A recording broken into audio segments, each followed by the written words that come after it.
எப்படி சார் இன்டர்நெட்ல இவ்வளவு ஸ்ட்ராங்கா இருக்கீங்க? அது ஒண்ணுதான் காசு இல்லாம நடக்குது. இப்ப ஒரு எங்க ஆளுகள்லாம் வந்து அறிவுரை சொல்றோம், நமக்கு ஒரு தொலைக்காட்சி வேணும் தம்பி. சரி செஞ்சிடலாம். அது ஏதோ தீப்பெட்டி படம் காட்டுற மாதிரி ரசிச்சுறாங்க. நம்ம ஒன்று ஆரம்பிப்போம்னு, எவ்வளவு ஆகும்னு, அது ஒரு 500 கோடி ஆகுமா?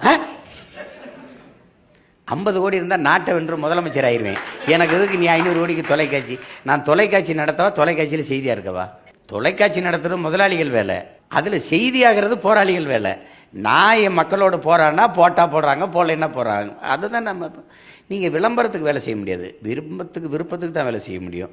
நீங்கள் மக்களுக்கு போய் உதவி செய்யும்போது என்னென்னு யாருமே எடுக்கலைன்னு, தம்பி நம்ம விளம்பரத்துக்கு உதவலை, விரும்பி செய்கிறோம், இது நம்ம விருப்பம் செய்வோம், அவ்வளோதான்.